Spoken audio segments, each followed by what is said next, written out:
Amém, irmãos, a paz do Senhor. Amém, vamos dar início ao nosso culto, clamando ao Senhor essa noite. Abra comigo, livro do profeta Isaías.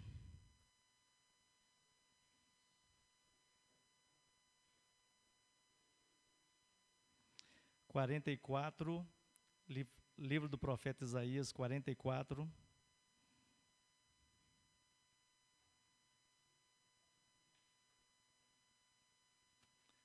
Profeta Isaías 44, versículo 6. Vamos ler a partir do versículo 3. Volta aí. Isso. Volta. 44, 3. 3. Vamos ler isso aí. Isso. Livro do profeta Isaías 44, versículo 3 diz assim: Porque derramarei água sobre o sedento e rios sobre a terra seca. Derramarei o meu espírito sobre a tua posteridade e a minha bênção sobre os teus descendentes. E brotarão entre a erva como salgueiros junto a ribeiros das águas. Este dirá: Eu sou do Senhor. E aquele se chamará do nome de Jacó. E aquele outro escreverá com a mão: Eu sou do Senhor. E para o sobrenome tomará o nome de Israel. Porque assim diz o Senhor, o Rei de Israel: Eu sou o seu Redentor, o Senhor dos exércitos, eu sou o primeiro, eu sou o último, e fora de mim não há outro Deus. Aleluia! Fora de mim não há outro Deus. Será que a gente sabe disso? Né? Que fora do Senhor não há outro Deus, não há outro escape, não há outra salvação, não há outro caminho, não há outra porta. Fora do Senhor não há outra opção. Meus irmãos, se você tem buscado a bênção do Senhor, quero dizer que a única opção, a única porta é o próprio Senhor. Vamos orar a este Deus, que é a única opção e o único Deus que digno de toda a honra, de toda a glória, de todo louvor. Vou pedir ao presbítero João Batista que esteja orando nessa hora. Né? Vamos orar juntamente.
Sim, Deus. Aleluia.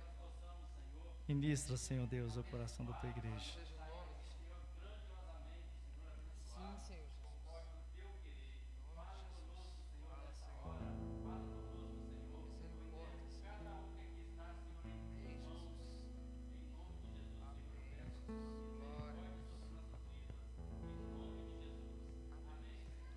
Amém. Cumprimente uns aos outros com a paz do Senhor. Aleluia. Amém. Dá boa noite para o irmão aí, que esse irmão seja, nossos visitantes sejam bem-vindos a esta casa, a esta igreja, que o Senhor possa falar o teu coração profundamente. Vê se você consegue projetar para nós aí, Lucas, ao Rei dos Reis consagro, para que a igreja possa cantar. Vê no Rolix aí se consegue encontrar.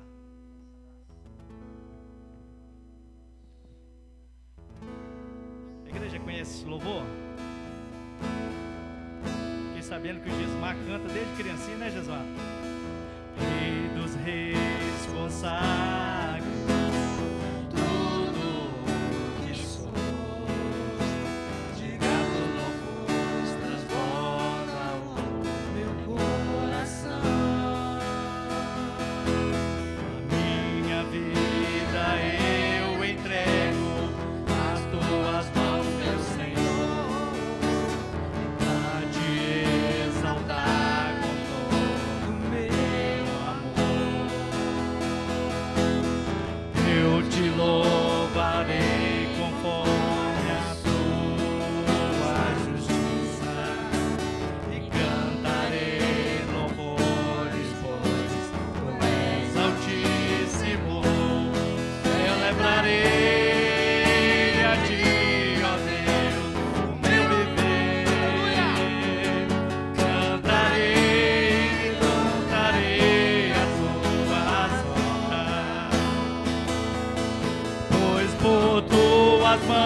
viver.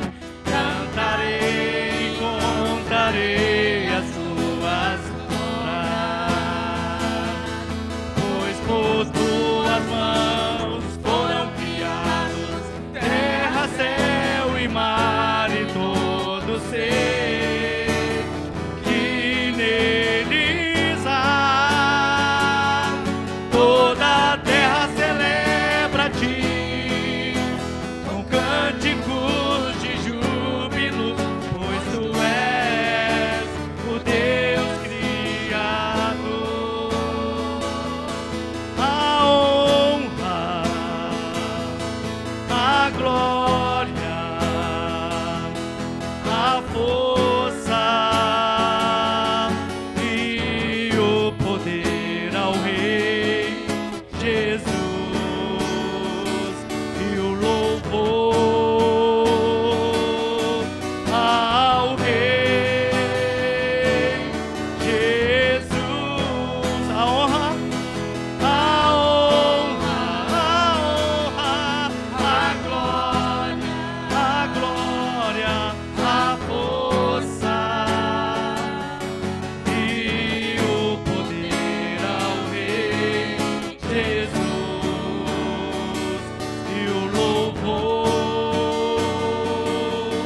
ao Rei Jesus. Só a igreja, sem os instrumentos. A honra, a glória, a força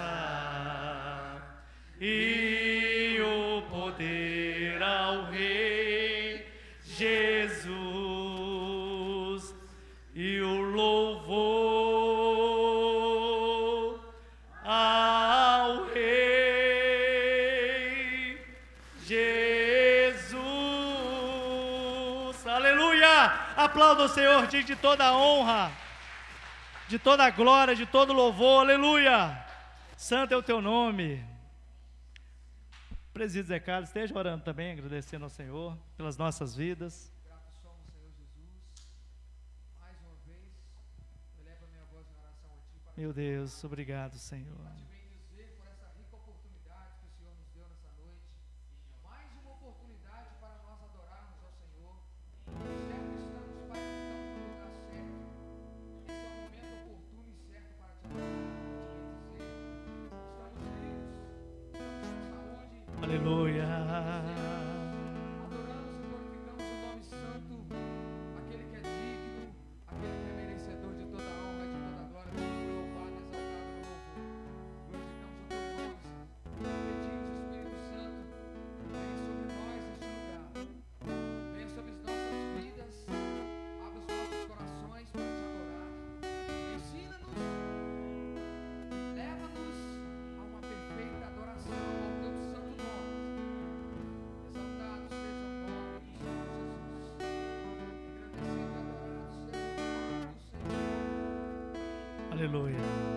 Vamos continuar louvando, que o seu louvor grande é o Senhor. Vê se tem para projetar aí. Grande é o Senhor, muito digno de louvor. Na cidade do nosso Deus, santo monte. Alegria de toda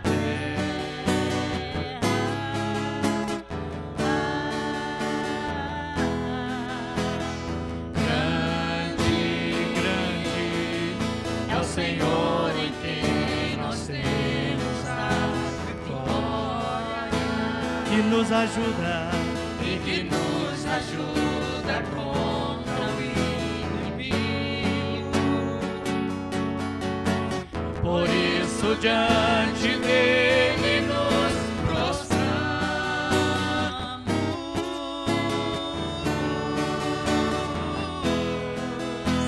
queremos o teu nome engrandecer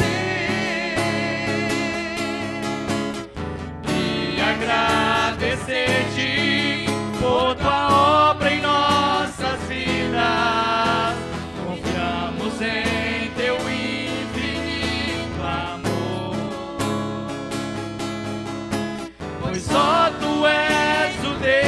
eterno sobre toda a terra e céu.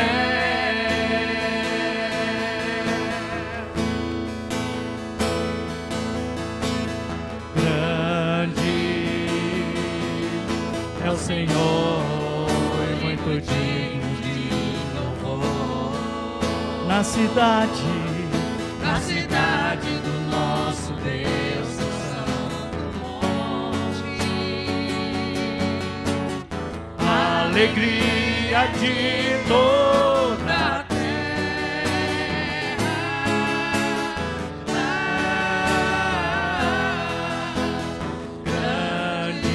Grande é o Senhor em quem nós temos a vitória, que nos ajuda e que nos ajuda contra o inimigo.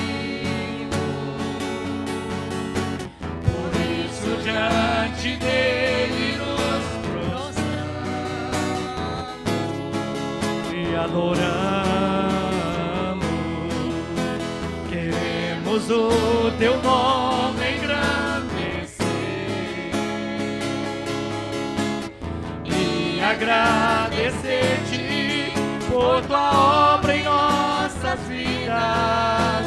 Confiamos em teu infinito amor,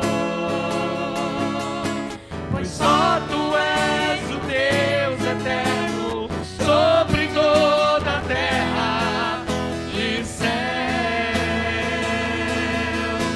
Queremos o teu nome engrandecer e agradecer-te por tua obra em nossas vidas. Confiamos em teu infinito amor, pois só tu és o Deus eterno sobre toda a terra e céu. Pois só tu és o Deus eterno sobre toda a terra e céu.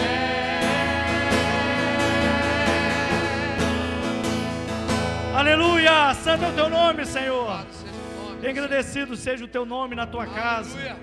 Bendito eternamente Glória. é o teu nome, Senhor. Honra e glória ao nome do Senhor. Tu és digno de toda a honra, de toda a glória, de todo Aleluia. louvor, majestade santa. Bendito seja o nome. Excelso é o teu nome. Aleluia. Glória a Deus. Você que também trouxe seu dízimo, a sua oferta, segure e vamos orar, consagrando para o Senhor nossos dízimos, nossas ofertas. Um Deus que tem nos sustentado com toda sorte de bênção. Nós temos visto a boa mão do Senhor e temos visto também todas as promessas do Senhor se cumprir sobre a nossa vida, né? A gente tem visto a bênção do Senhor, a glória do Senhor sobre nós, né? Vamos orar ao Senhor. Senhor, em nome de Jesus, abençoa, Senhor Deus, nossos dízimos, abençoa as nossas ofertas, que o Senhor possa transformar em bênção, Senhor Deus, a nossa fidelidade, Senhor Deus, tanto na nossa vida, quanto na nossa casa, na nossa vida secular, Senhor Deus, também na nossa igreja, que sempre tenha abundância do Senhor, que nunca falte o mantimento, Senhor Deus, a tua casa, a provisão da tua casa. Senhor Deus, em nome de Jesus, nós oramos, crendo no Senhor, crendo no poder imensurável do Senhor, em nome de Jesus, amém. Você que trouxe seu dízimo, a sua oferta, está com a oportunidade nessa hora. Estou vendo aqui qual que é o mais fácil aqui, que vamos estar louvando o Senhor em tua presença. Vê se consegue projetar aí, Lucas, para a igreja ajudar a gente. Nível Soares, em tua presença, para a igreja ajudar.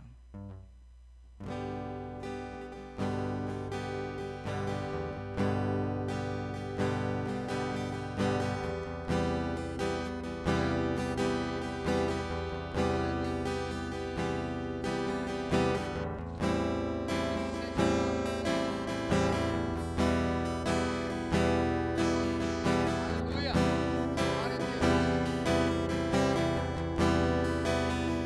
Eu quero estar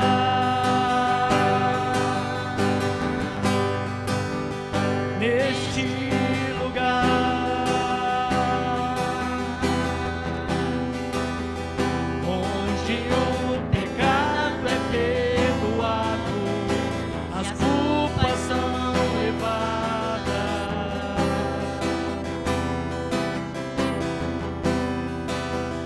Eu quero estar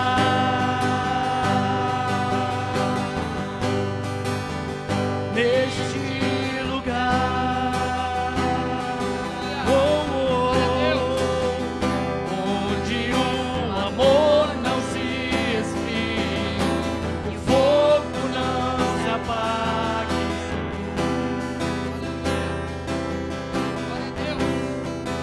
Em tua presença, Senhor Jesus.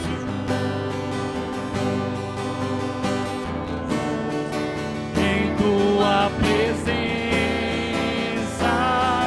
Senhor Jesus.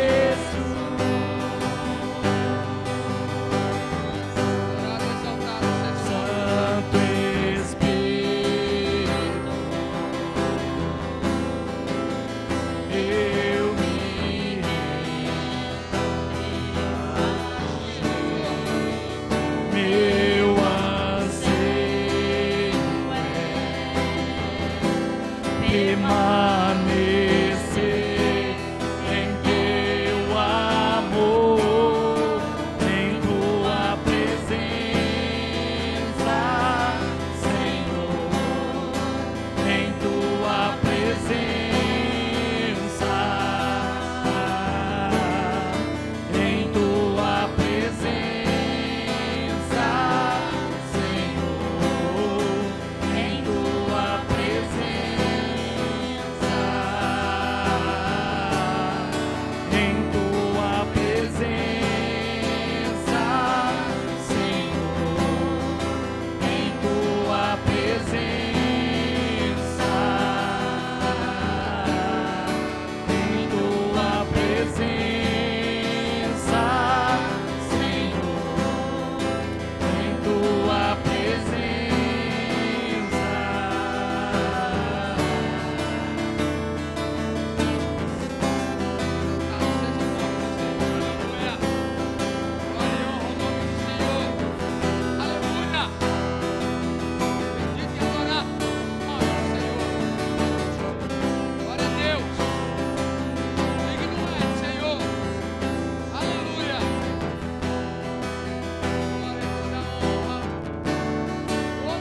eu quero estar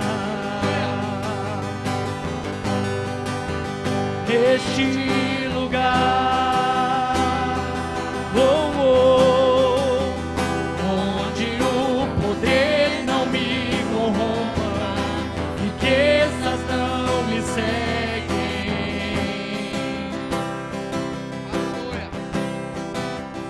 Eu quero estar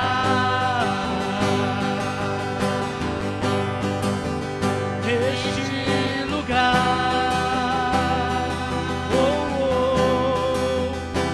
onde o mundo não me atraia, paixões não me seduzam. Aonde? Em tua presença, Senhor Jesus.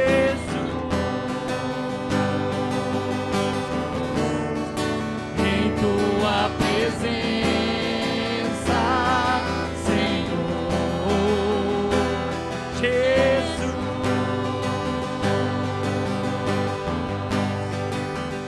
Santo Espírito,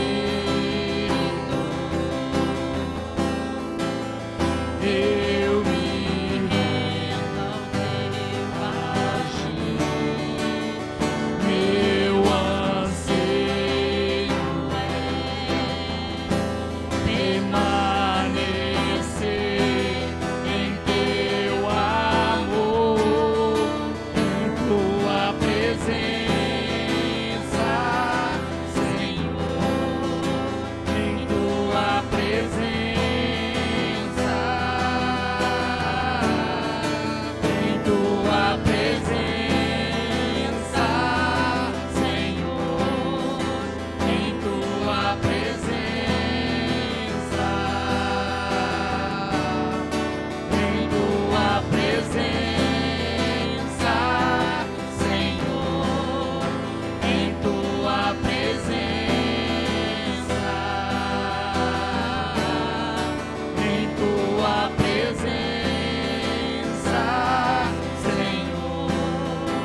lugar para te adorar é na tua presença, Senhor.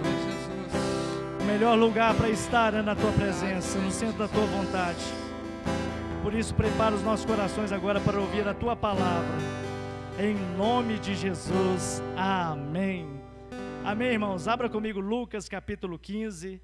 Lucas 15, versículo 11.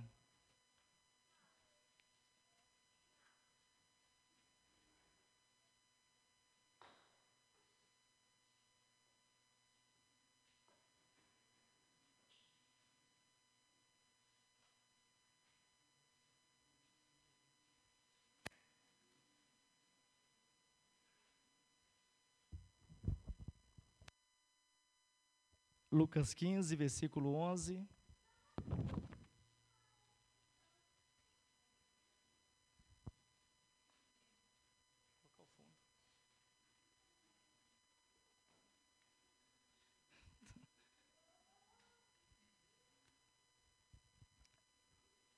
Já está projetado lá.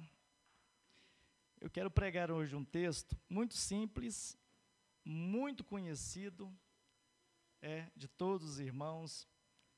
Acredito que os irmãos já devem ter ouvido muito sobre esse texto de Lucas, e eu quero fazer como Paulo hoje. Não vos canso de dizer as mesmas coisas, porque é segurança, conhece o texto não? Para vós. Paulo, a maioria das cartas dele, ele repete muito os mesmos assuntos. E as pessoas acham até que foi textos compilados, porque tanto que ele repetia. Aí, para não deixar margem que eram textos compilados, que eram só cópias, ele disse: olha, gente, eu repito as mesmas coisas porque é segurança para vós. Porque vós ainda não aprendestes tudo que eu tenho para ensinar. Sabe, às vezes a gente acha que sabe muita coisa, né? A gente passa os anos na igreja, a gente começa a achar que a gente está acima da média. E eu descobri algumas coisas com Deus, estudando, né? Não parando de estudar, que quanto mais a gente descobre de Deus, menos a gente sabe, né? Porque como é que você pega uma mente infinitamente maior e mais poderosa, e coloca numa mente tão pequena como a nossa? Verdade? Deixa eu ver qual que está melhor aqui.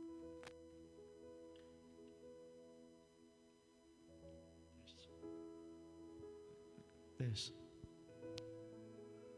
Então, como que você pega essa mente infinita de Deus e para colocar alguma coisa só através do Espírito Santo? Lucas 15, versículo 11, diz assim. Queria que vocês acompanhassem bem a leitura. E disse um certo homem que tinha 2 filhos. E o mais moço deles disse ao pai: Pai, dar-me a parte da fazenda que me pertence. E ele repartiu por eles a fazenda. E poucos dias depois, o filho mais novo, ajuntando tudo, partiu para uma terra longínqua, e ali desperdiçou a sua fazenda, vivendo o quê, irmãos? Vivendo o quê? Dissolutamente, né? É vivendo sem nenhuma regra, é gastando, sem pensar no dia de amanhã, né? Quantas pessoas você conhece que vivem uma vida dissoluta?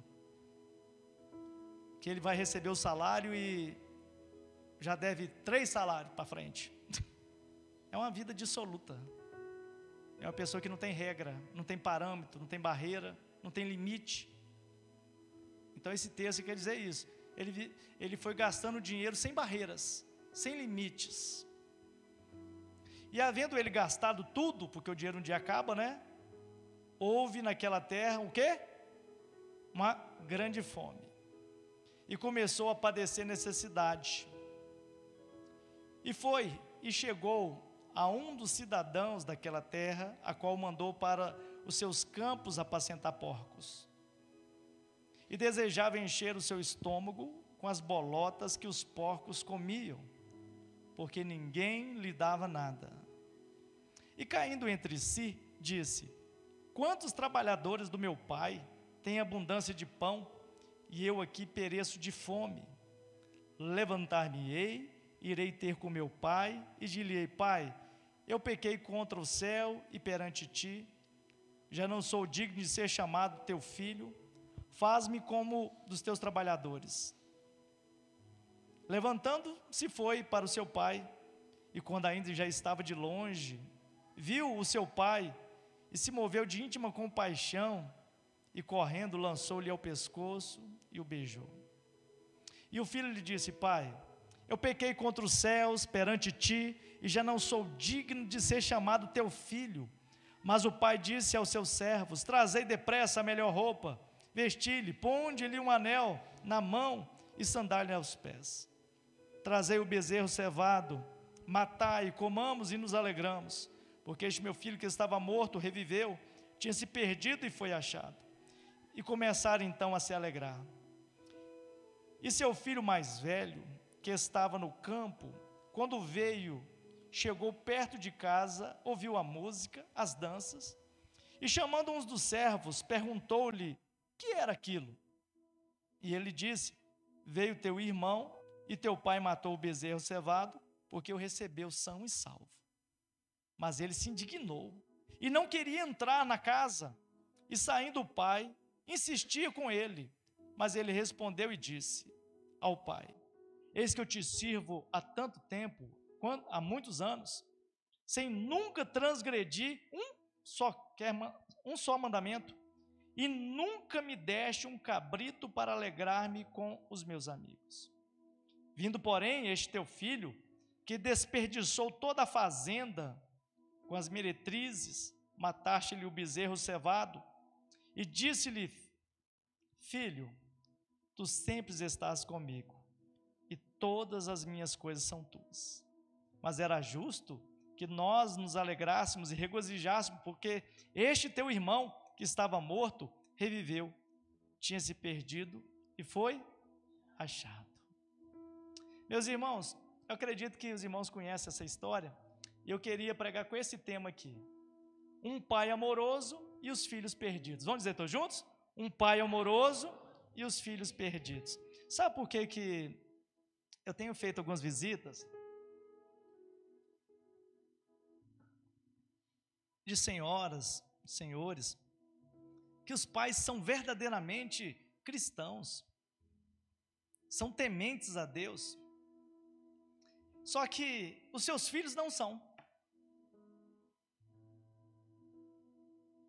Alguns dos lares que eu vou, os filhos são perdidos, estão no mundo, estão distantes de Deus.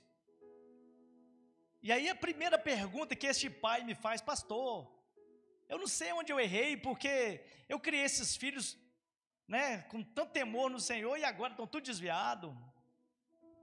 Eu criei falando de Jesus para eles, ensinando o caminho, levando eles para a igreja, enquanto eles estavam debaixo das minhas asas, e chegou uma fase de pré-adolescente, adolescente, já desempenharam para o mundo e já foram embora. E aí, Jesus conta a história deste pai amoroso, que a gente pode ver aqui, que é um pai que está acima da média.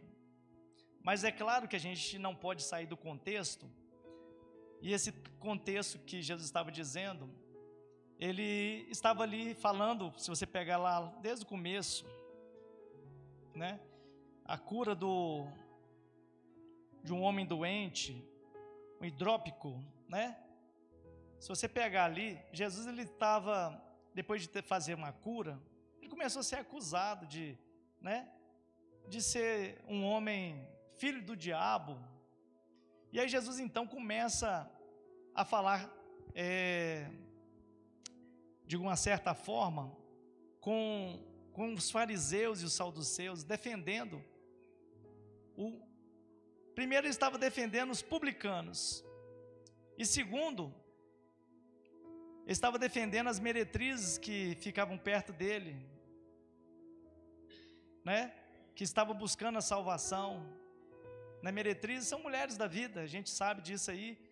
Jesus, ele era rodeado dessas pessoas. E aí até eu quero abrir um adendo aqui, né? Será que você ouviria Jesus se Jesus estivesse cercado de gente porcaria, né? Cheio de cachaceiro, imagine. Se Jesus viesse nos nossos dias hoje e Jesus estivesse numa rodinha onde tivesse ali cachaceiro, né? Meretrizes, prostitutas, né?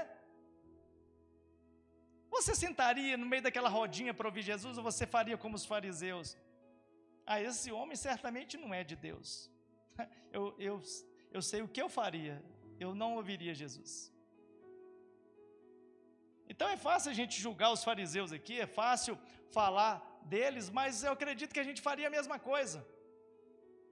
Porque Jesus se assentou a pregar no meio de Cafarnaum e ali era cercado de gente assim, mendigos, ladrões, era uma cidade cheia de ladrões.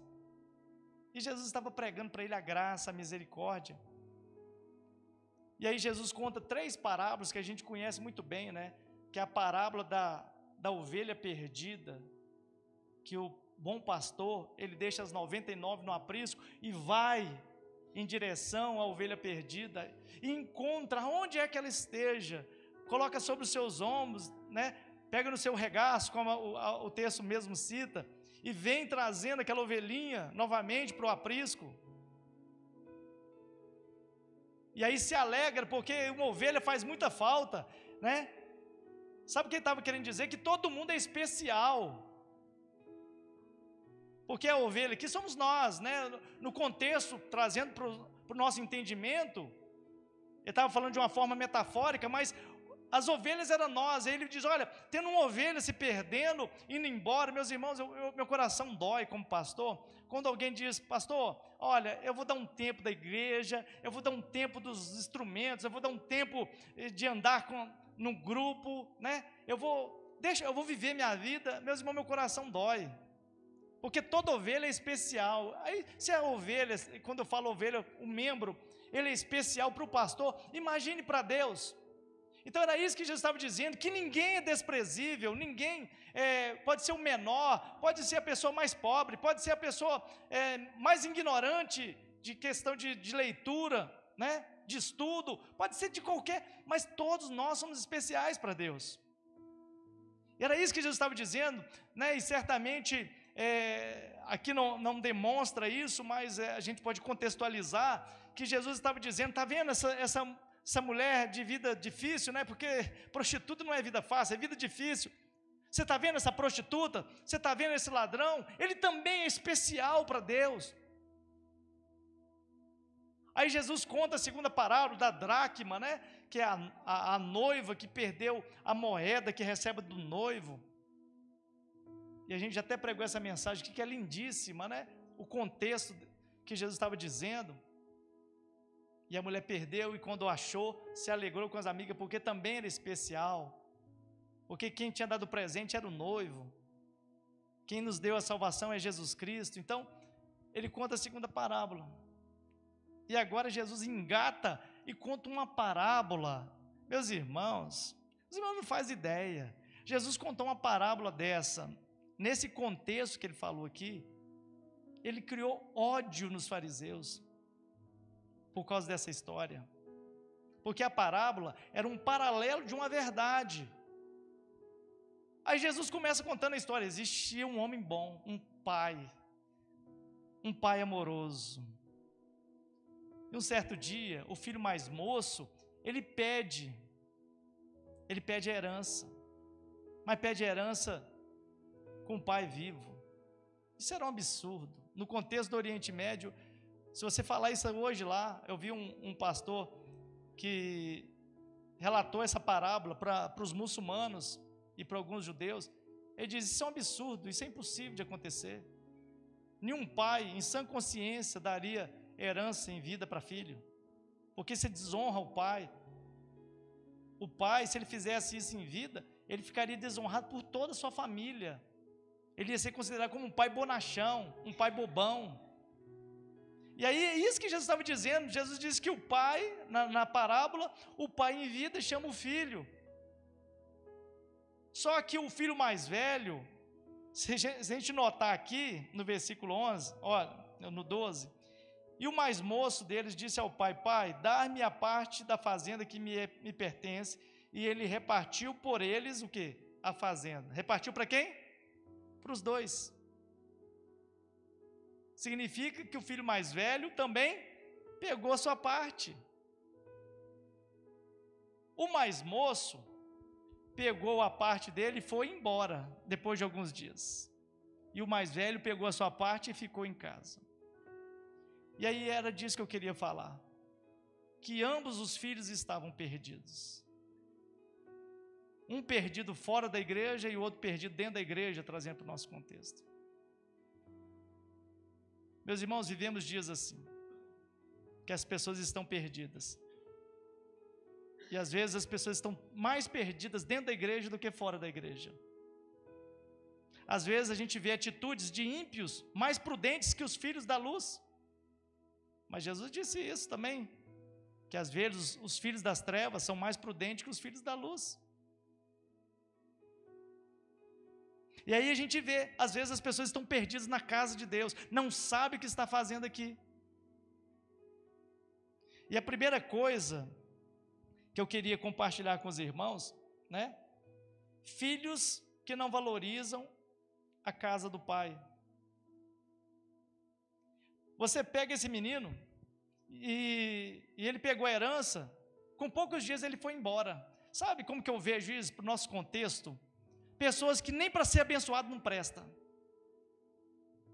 Deus dá um negocinho para ele, começa pequenininho, está ali com muita luta, muita prova, dificuldade, e todo dia, Senhor, manda cliente, abre as portas, faz milagre, faz a bênção do Senhor. Aí quando Deus abre, a primeira coisa que ele faz, qual que é a primeira coisa que ele faz, Carlos?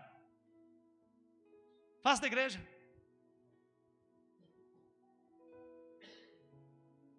O trem prospera, a primeira coisa que ele faz, irmãos, é deixar de ser dizimista. Eu estou falando porque eu sei, eu ganhava 3 mil, passou outro mês, eu fui promovido, passei a ganhar 10 mil, meu irmão, você tirar R$1.000 de dia é difícil, sabe, a gente nem para ser abençoado às vezes não presta. O pai entrega a herança em vida, meus irmãos, quantas pessoas recebem as bênçãos aqui nessa vida? Porque as bênçãos que poderia dizer são as bênçãos eternas, a bênção da eternidade, andar nas ruas de ouro, de ter a presença de Deus, onde não tem choro, nem lágrima, isso são as bênçãos futuras. Mas às vezes o pai em vida, o pai nunca vai morrer, que esse pai aqui não morre, porque ele é o próprio Deus, e Deus não morre. E esse pai te beneficia com as bênçãos, aí você até fica alguns dias na igreja, porque você chega até conta o testemunho, né? Olha, irmãos, eu quero contar o testemunho aqui, que Deus fez um milagre maravilhoso, Deus abriu a porta, mas passando alguns dias, volta para o mundo. Tem gente que não presta, irmão, nem para ter um emprego bom. Eu estava falando isso com Deus, falei, Deus, tem gente que não pode ser promovido, tem gente que não pode ser abençoado, tem gente que a empresa dele não pode prosperar. A Lara até deu uma ideia, pastor, o senhor podia chamar os pequenos empresários aqui e fazer para ele, né, o senhor ensinar a tática do senhor, porque o senhor é um excelente vendedor, né, porque fui vendedor, fui promovido várias vezes, porque eu sou bom para vender.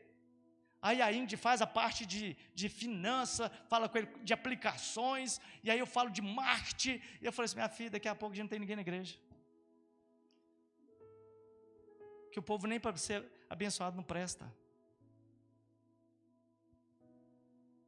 Eu lembro de um pastor da Universal, eu tinha assim um conceito muito distante da Igreja Universal, e agora eu tenho ficado muito amigo de alguns pastores, depois que a gente passou a fazer parte de uma liderança do estado, e tem um pastor que ele é presidente lá na capital, chamado pastor Ismael. É um homem maravilhoso, um homem numa educação, numa fineza, num amor pelo evangelho. E aí ele estava contando para nós, no dia da pregação dele, ele chamou um pastor lá de São Paulo, que é o vice-presidente da Universal, e ele falou assim, olha, as pessoas pensam muito errado de mim, de nós, da nossa igreja, que a gente é assim, assado. Mas ele estava contando uma experiência que ele chamou uma senhora para contar um testemunho na frente da igreja. E a senhora começou a falar: olha, eu andava a pé, eu vinha para a igreja de metrô, e agora eu tenho 3 carros na garagem. E ele ouvindo aquele testemunho e sendo gravado ao vivo, né? E ele falou que o coração dele começou a se entristecer. E ela disse: olha, a minha empresa hoje tem 100 funcionários, eu era empregada, virei patrão e eu tenho 100 funcionários na minha empresa. Eu tenho uma casa de mais de 5 milhões de reais, com piscina, sauna, área de lazer. E ele falou assim: poxa vida, está tudo errado. E ele pensando no coração dele: está tudo errado, tudo errado. Não é isso que Jesus chamou a gente. Mas ele disse que como se fosse uma força espiritual tocou no coração da mulher, e certamente a mulher deve ter percebido o olhar de tristeza daquele pastor, segurando aquele microfone. Ela disse: pastor, mas nada disso vale. O mais importante é que Jesus me resgatou e hoje eu sou salva. Ele falou que ficou na alegria, na felicidade. Sabe por quê, irmãos? Porque as bênçãos que o Pai tem, a herança que Ele nos dá em vida, enquanto nós estivermos aqui, meus irmãos, é para nós desfrutarmos, mas desfrutarmos na presença dEle, na casa dEle. E eu tenho visto que muitos não têm prestado nem para ser abençoado, porque eles vão embora. Quando não vai embora, irmãos, eles somem da igreja. Some da igreja, não vem na igreja. Pastor, eu estou com 1 milhão de coisas para fazer. Está certo, varão, está certo, varoa, está certo, irmãozinho, irmãzinha, está certo, mas se Deus cortar o fio terra, você faz o que da sua vida? Você está a 1000 por hora, você pega coronavírus, você vai poder sair? Vai ficar de quarentena, não é? Irmãos, Deus é estrategista em rasgar nossas agendas. A gente faz uma agenda, uma programação, aí você acorda doente, pronto, você não vai para canto nenhum. Quantas das vezes que eu me programei, liguei para o cliente e diz: olha, lá para as meio-dia, 1h da tarde, eu vou sair de madrugada, eu vou estar aí em Belo Horizonte para te atender, eu vou estar em João Malevade, vou estar lá em Heraldo Guimarães, lá perto de Jequitinhonha, esqueci o nome do lugar lá, da cidade, longe.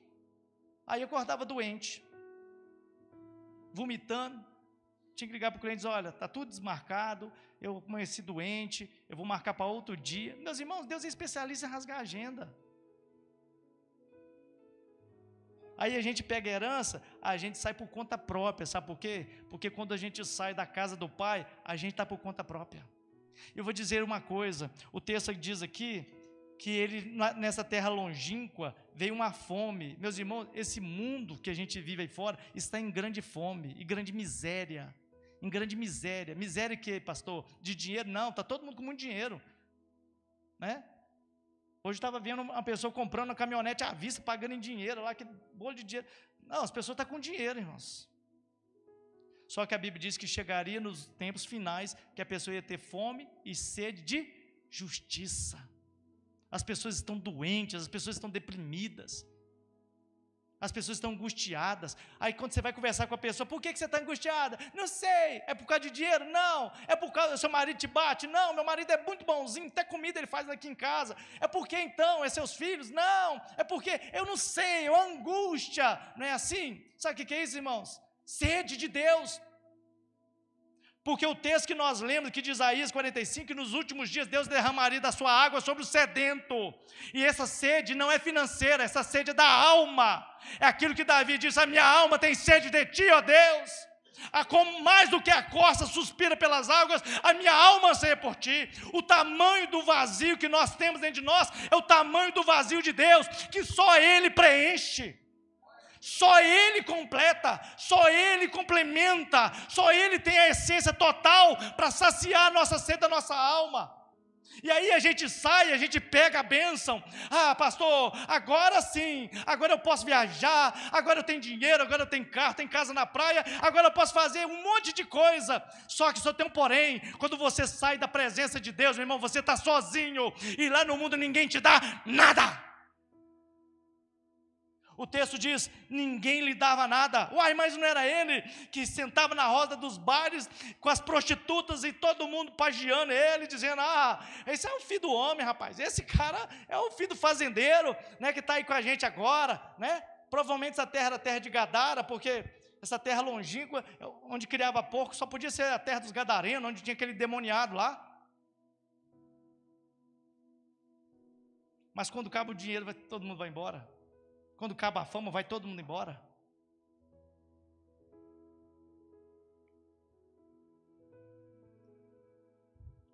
Dia 15 está vindo aí.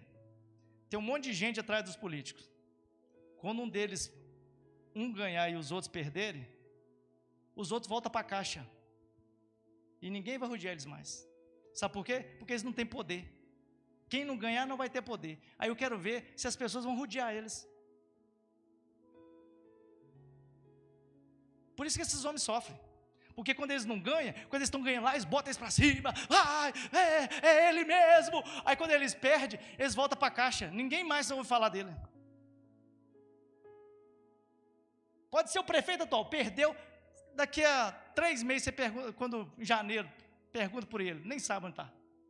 A gente nem sabe, foi embora da cidade. Ficou tão magoado com as pessoas, achou que ia ganhar. Meus irmãos, o mundo é muito injusto. Não te fies no mundo. Não te fie nas pessoas. Não confie nas pessoas, porque ninguém vai lhe dar nada, a não ser o pai da casa de onde você saiu. É ele que tem a herança para você. É ele que tem a bênção para você. Uma herança que não acaba, inesgotável. O filho pegou a herança, gastou um monte, e quando voltou tinha mais herança.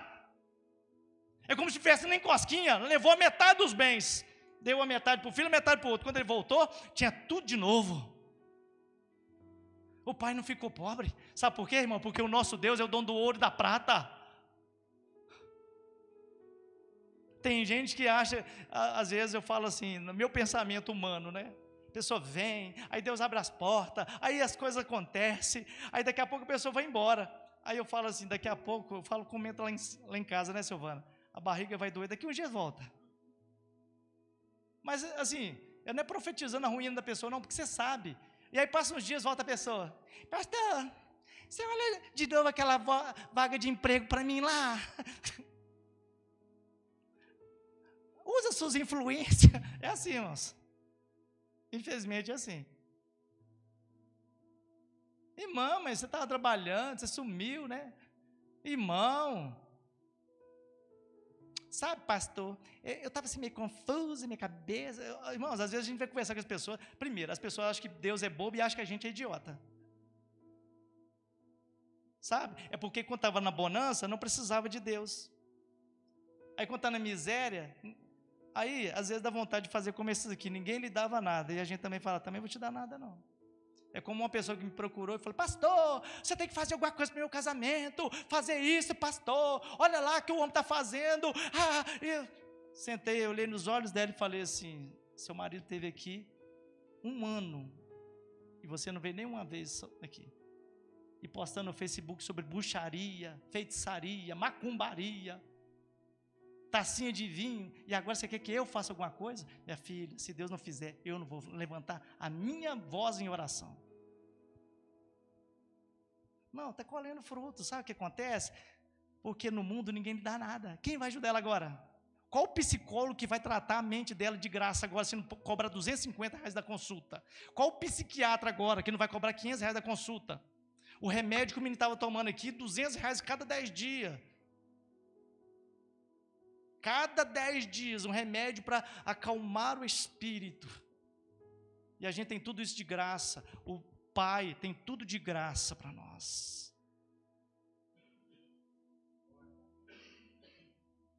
Por que as pessoas não dão, pastor? Por que elas têm que tomar 3, 4 remédios para dormir? Porque se afasta do Pai, porque o Pai tem um sono para você, meu querido. Tranquilidade quando você deita, você fala assim, gente, tem um Deus todo poderoso, eu estou debaixo da proteção do Pai, eu estou na casa do Pai, o Pai está aqui, o Pai está me protegendo, está me guardando, eu tenho toda a proteção do Pai. Para que eu vou ficar acordado?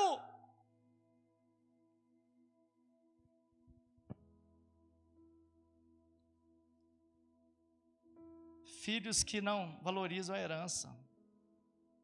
Você tem valorizado a herança? Pergunta para o seu irmão, você tem valorizado a herança?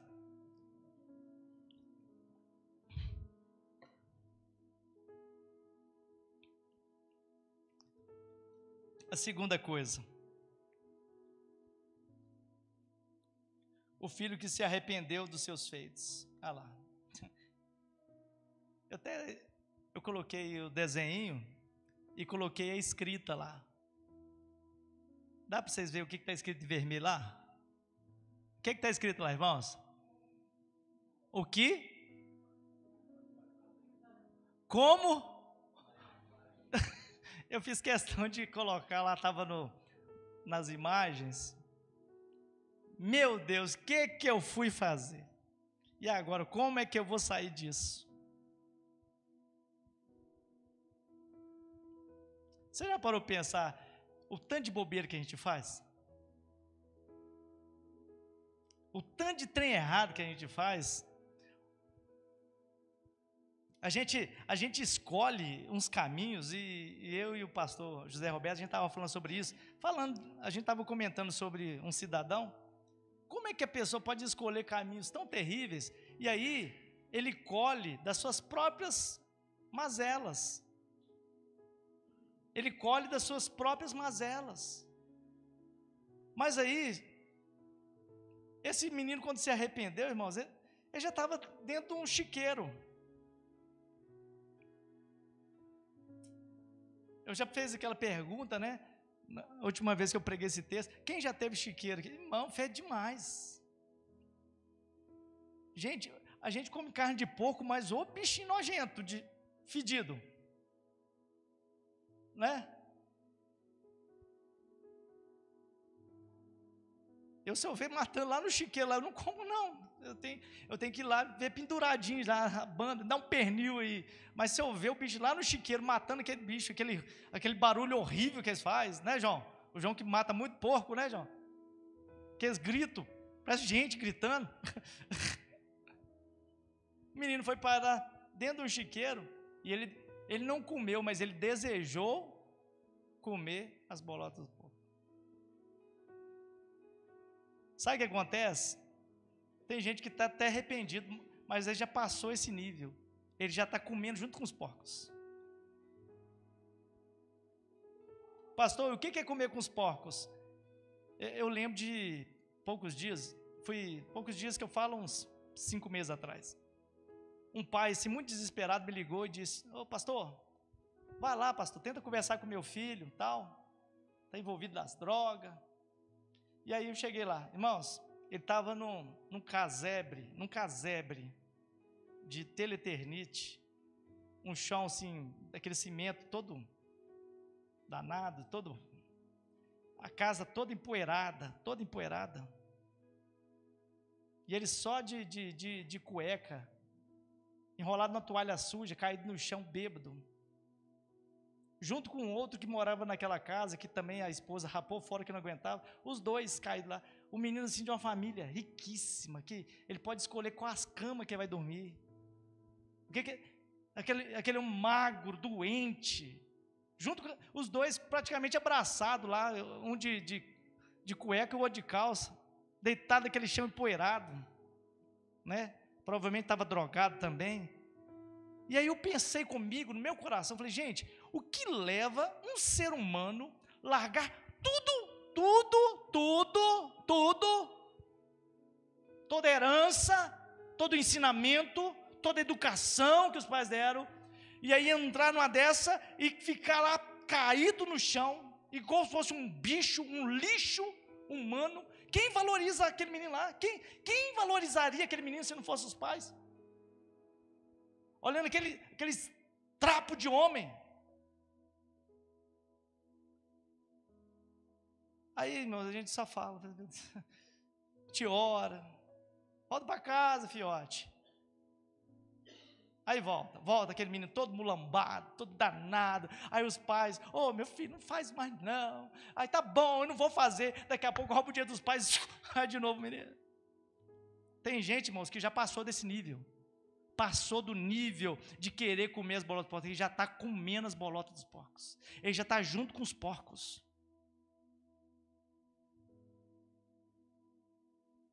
Tem gente que está num nível muito baixo.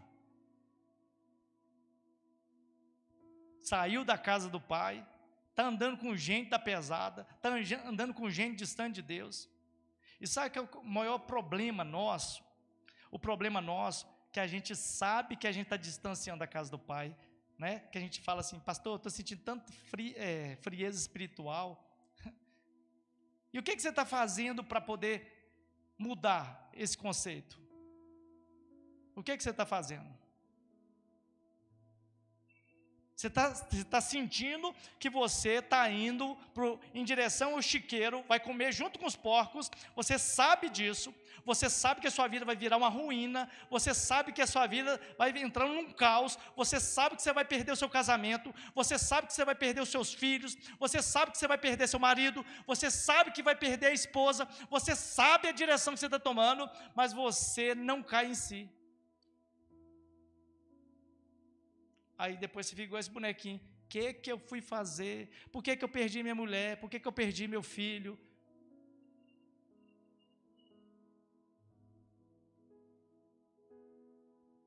Sabe o que eu vejo de casamento? Casamento é assim. A pessoa está aqui todo dia. Pastor, eu vou separar do meu marido. Pastor, eu vou separar da minha mulher. Todo dia. Né? Aí você está ouvindo a pessoa todo dia falando isso. Eu vou separar. Aí o dia que separa, que um fala assim, eu não quero mais também não. Aí vai um para o lado, para o outro. Aí chega, pastor, ora para meu marido voltar. Pastor, ora para minha esposa voltar. Eu não consigo entender isso. Sabe? Tem gente que sabe que ele está tomando um caminho errado. Diz, olha, eu estou perdendo o coração da minha esposa. Eu estou perdendo o coração do meu esposo. Eu estou perdendo o coração dos meus filhos. Eu estou tomando um caminho errado. E aí, quando você cai em si, é tarde demais. Sabe por quê? Porque ninguém fica na pista não, irmão. As pessoas separam aqui, no outro dia, entra na academia e fica magrinha, rapaz. Aí posta no Facebook, estou na pista.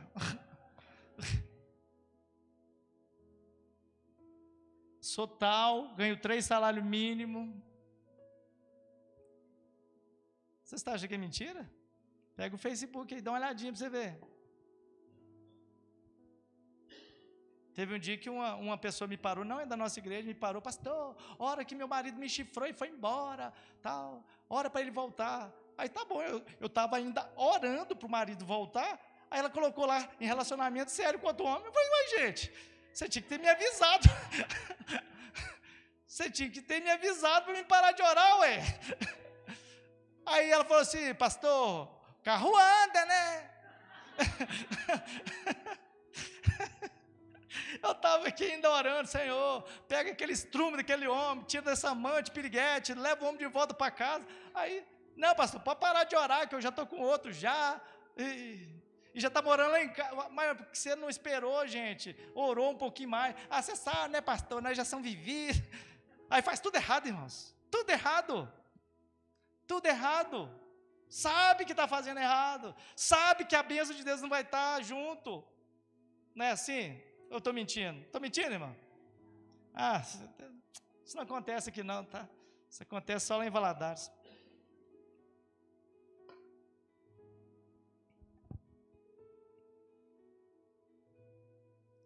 Faz as coisas, depois é tarde, né? A terceira coisa para nós terminarmos, o pai amoroso. Eu achei tão bonita essa imagem, para nós ali está limpinha, da televisão, esse pai que a gente apronta demais com esse pai, não é verdade? E parece até um pai bonachão, que o cara apronta. Eu pelo menos conheço um monte de gente assim, que ele vem para a igreja, ele é abençoado, é uma coisa incrível. Ele vem para a igreja e Deus abre as portas. Eu tenho um parente assim, né, na verdade. Ele vem para a igreja, ele chora, ele já até foi da nossa igreja lá. Ele chora, rapaz, aí no outro dia Deus abre uma porta para ele, aquela coisa maravilhosa. Você fica assim admirado. Aí passa um tempinho que Deus abençoou com aquela porta, parece que ele esquece tudo. Aí volta para as drogas, volta para a bebida, separa da mulher, aí vira aquele lixo humano. Aí quando você fala, rapaz, volta para a igreja, aí ele volta para a igreja e chora, Deus, me perdoa, né? E chora, irmãos, é um choro tão doído. Aí Deus ouve ele, aí abre as portas de novo. Você fica pensando, até quando Deus vai tolerar isso, gente? Irmãos, essa imagem aí relata tudo. Esse pai amoroso, esse pai que perdoa a gente, que recebe a gente. O texto, Jesus, quando ele fala isso, eu vou tentar descrever, assim, o que os fariseus pensaram. Calma aí, esse pai deu a herança em vida, e Jesus contando a parábola. E aí o pai viu o filho voltando, lá das meretrizes do mundo, fedendo a chiqueiro, todo fedido, as vestes toda rasgada. Mas o texto diz, Jesus contando a parábola, mas o pai o viu de longe, como se o pai não tivesse mais nada para fazer na fazenda, como se o pai todo dia ficasse, cadê meu filho, gente? E eu sei, meus irmãos, a minha irmã teve um filho assassinado, e todos os dias ela ficava da varanda dela esperando o filho voltar. E passou 10 dias, 20 dias, 30 dias, 40 dias, até um dia que o traficante, para diminuir a agonia dela, ligou de dentro da cadeia e disse, olha, não precisa procurar seu filho está morto. E cadê o corpo? Eu quero o corpo para enterrar. E o traficante, olha, sumiram com o corpo, jogaram dentro do rio, você nunca mais vai achar o seu filho. E aí eu faço uma pergunta, isso já tem 2018, quase 2 anos, dezembro de 2018. Até hoje ela fica na varanda esperando o filho voltar. Mas o filho não vai voltar. E aí Jesus está dizendo desse pai, que o filho foi embora, não tinha notícia, não tinha carta, ninguém dava notícia dele. Certamente o pai ia pela rua, falava assim, você viu meu filho por aqui? Ele alugou alguma casa aqui? Não alugou casa nenhuma não, mas desapareceu. Por quê? Porque ele foi para uma terra longínqua. Tem gente que é assim, irmãos, ele afasta da igreja, ele troca o telefone para os irmãos não ligar para ele, para o pastor não ligar para ele troca de casa para o pastor não ir lá visitar. Sabe? Mas o que me chama a atenção é a reação desse pai. É a reação desse pai lá de cima, olhando, vendo, acompanhando, observando esse filho voltar. Talvez você não saiba, mas talvez Jesus estava olhando, vendo você voltar hoje. Você que estava distante da oração, distante do compromisso, do desejo de sentir a presença de Deus. Eu vou te dizer, sabe quando a gente está muito ruim? Muito ruim? Quando é dia de culto e você não sente vontade mais de ir na igreja. Sabe?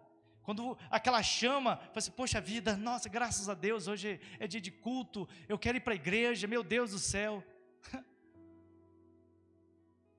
Quando eu não era pastor, minha esposa sempre falava assim, nossa pai, como é que pode? Até o dia que não tem culto, você vai em outra igreja. Irmãos, lá na capital, eu devo ter pregado em todas as igrejas lá. A gente tinha culto terça e quinta-feira, andava 20 quilômetros para ir na nossa igreja, quando a gente não tinha o trabalho.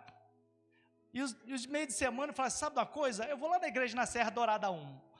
Eu lembrava do pastor, amigo meu, eu chegava lá, sentava, assistia o culto, aí o pastor chamava, vem cá, dá uma saudação, dá uma palavra, e era assim, eu não sei, talvez tem pessoas que é mais vontade de ficar perto de Deus. Eu não lembro de ter ficado um dia em casa, vendo novela, vendo Fantástico, vendo...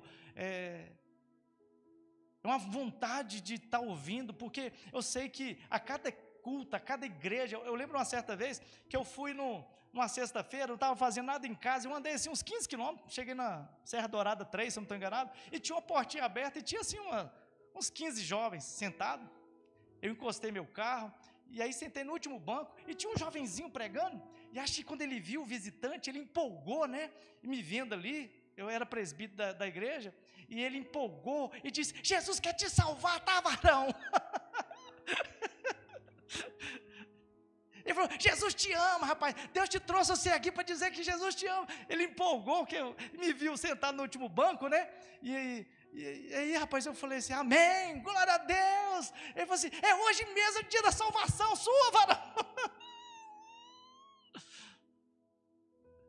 Aí depois ele falou assim: você quer receber Jesus como Salvador? Eu falei: eu quero, de novo. Ele estava tão empolgado, irmão. Aí eu deixei, aí o jovem tudo veio assim, levantou, e como se fosse uma coisa assim, né?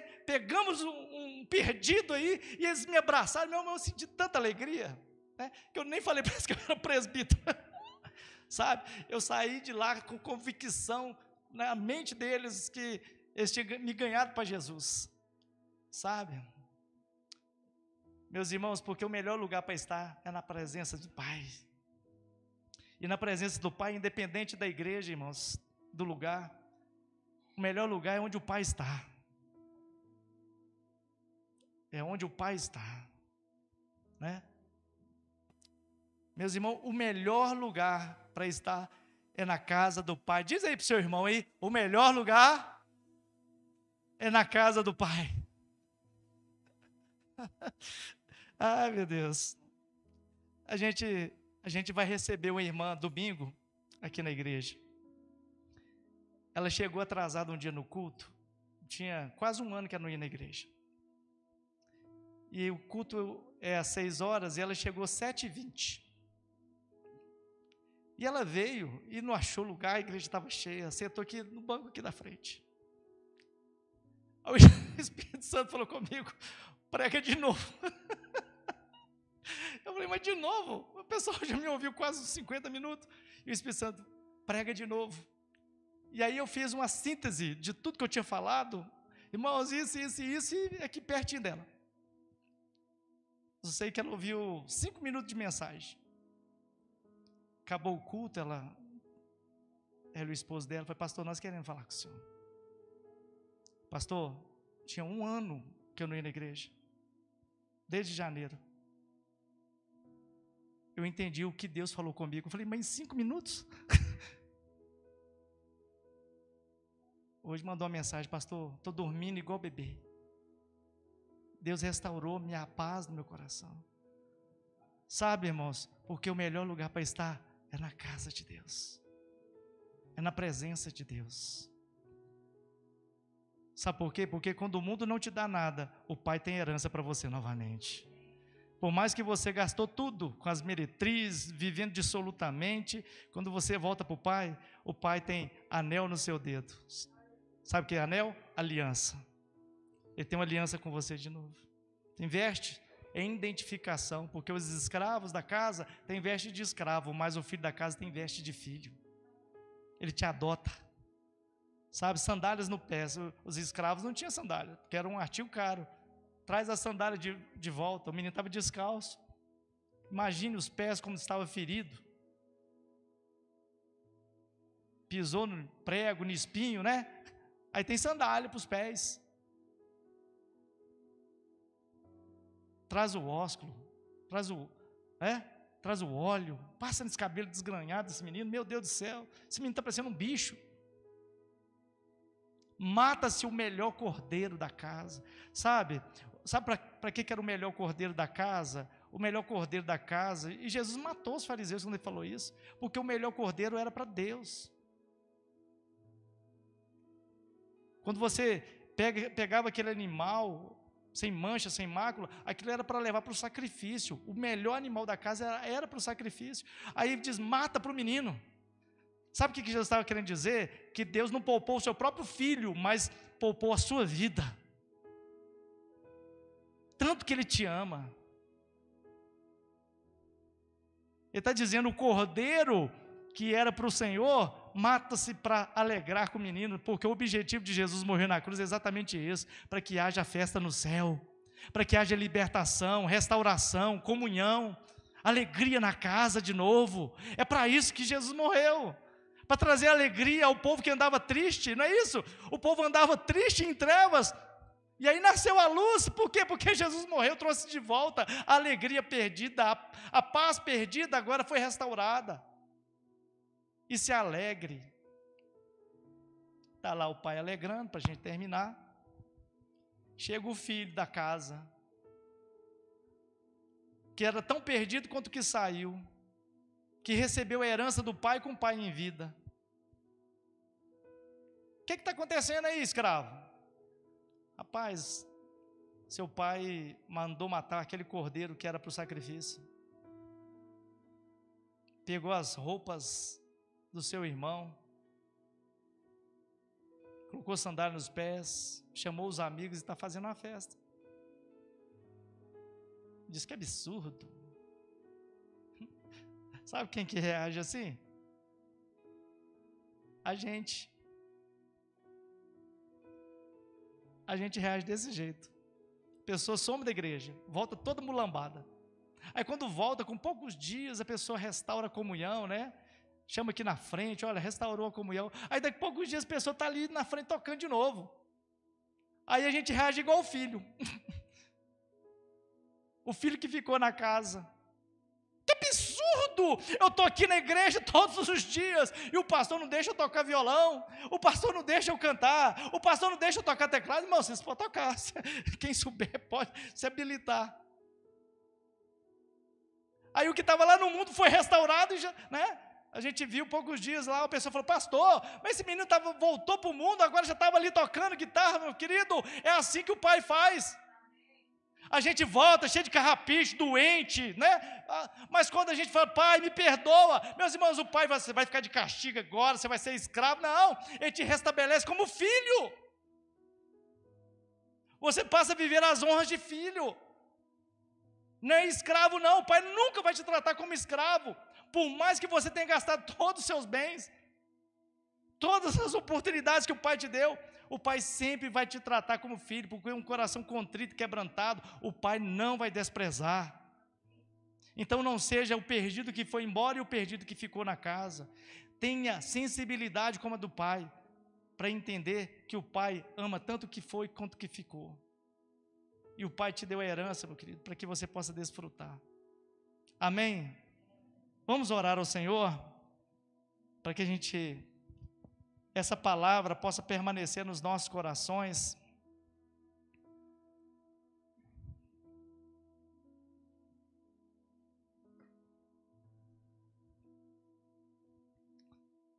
Meus irmãos, não tem outra sensação melhor do que sentir a presença do Pai. O abraço do Pai. A gente imundo, sujo. E o Pai não importa, Ele abraça a gente. Sabe? Só tem um porém. A decisão de se levantar e de voltar para a casa do Pai foi do menino, tá? É nossa. É a gente que tem que tomar uma postura hoje. Levantar-me-ei, irei ter com meu Pai. E vou dizer para o meu Pai: Pai, eu pequei contra ti e contra o céu. Não sou digno de ser chamado seu filho. Arrepende do seu mal e volta. Porque se você não entender o mal que você fez para você mesmo e o mal que você fez para as pessoas que te cercam, você nunca vai ter o abraço do Pai. Quando foi perguntado para Pedro: o que é necessário para que a gente seja salvo? Arrependa-se dos vossos pecados, sejam batizados, sejam salvos e creem em Jesus Cristo. Vocês vão ter essa porção do Espírito Santo. Então, para a gente ter o Espírito Santo falando novamente conosco, a presença de Deus sobre nós, a gente precisa passar pelo arrependimento. Fazer como esse menino. Queria orar pelas nossas vidas. Senhor, em nome de Jesus, nós te louvamos e bendizemos. porque sentimos o Teu amor, Senhor Deus, sobre as nossas vidas. Sentimos o cuidado do Senhor sobre as nossas vidas. Sentimos a proteção do Senhor. Sentimos os livramentos. Sentimos, Senhor Deus, o Senhor fazer um mover sobrenatural, abrindo as portas. Temos sensibilidade, Senhor Deus, para ouvir a Tua voz que fala conosco mansamente, a cada momento da nossa vida. Senhor, como é bom poder ouvir a Tua voz. Como é bom poder estar na Tua casa, Senhor. Como é bom poder ouvir os conselhos do Senhor nessa noite. Eu sei, Senhor Deus, que o Senhor falou nessa noite, porque eu também ouvi a Tua voz e também aprendi o que o Senhor queria ensinar nessa noite. Agora eu clamo ao Senhor que restabeleça a comunhão daqueles que estão distantes, aqueles que estão longe, que a alegria seja restabelecida. Senhor Deus, também clamamos ao Senhor que o Senhor dê uma noite de sono abençoada, Senhor Deus, uma noite de vitória, de visitação com o Teu Santo Espírito, em nome de Jesus. E dizemos que o grande amor do nosso Deus e Pai, a graça salvadora de Jesus Cristo e as doces e eternas consolação do Espírito Santo de Deus seja com todo o povo de Deus, desde agora e para todos sempre. A igreja diz amém. Os irmãos podem se assentar só por uns minutinhos. Eu queria só